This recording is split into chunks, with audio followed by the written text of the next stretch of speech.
If you're using OneDrive on Windows 10 or Windows 11 and you've noticed it acting strange, maybe files aren't syncing or you're seeing weird errors, chances are clearing the app's cache can solve the problem.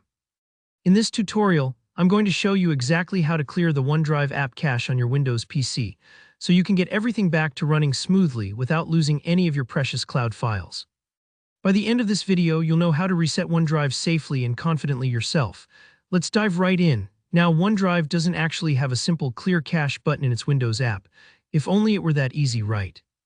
Instead, Microsoft gives us a reset feature. This reset effectively wipes your local sync database and cache, which is what usually fixes those annoying performance hiccups.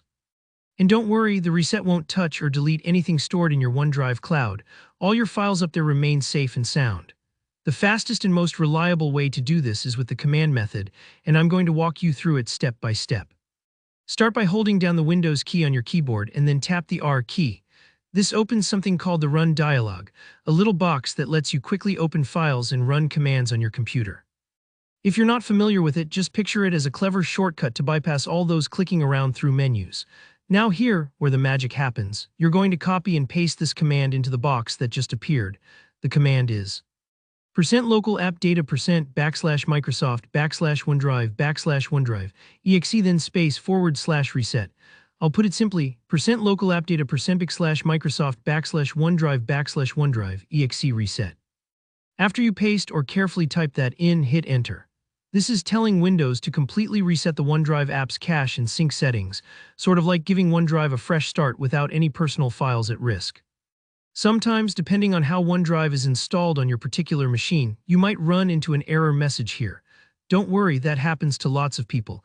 In that case, just try the alternate command. /program files /Microsoft OneDrive /OneDrive exe space / reset. In other words, /program files /Microsoft OneDrive /OneDrive exe reset. Press enter again and it should do the trick. Once you run the command and press enter, you'll notice the OneDrive icon, usually down in your system tray, near the clock in the bottom right corner, suddenly disappears. This is exactly what you want to see. It's a sign that OneDrive is shutting down and clearing out its cache in the background. Now this next part is important. Be patient. Give it a few minutes. The icon should reappear by itself after the reset is complete, showing that OneDrive is ready to start syncing again. If for some reason the OneDrive icon doesn't come back right away, don't panic. All you need to do is open your Start menu, type OneDrive in the search bar, and click on the OneDrive desktop app to launch it manually. It'll pick up right where it left off, connecting to your cloud files and beginning to sync as usual. And that's it, you've just cleared your OneDrive cache and done a reset like a pro. This simple reset can fix a whole bunch of problems, from stuck file syncing to strange app behavior, without risking any of your cloud-stored data. If you found this tutorial helpful, please give it a thumbs up. It really helps out the channel. If you have any questions or if you ran into something unexpected, let me know in the comments below. And don't forget to subscribe for more clear, helpful tech tutorials just like this. Thanks for watching and happy syncing.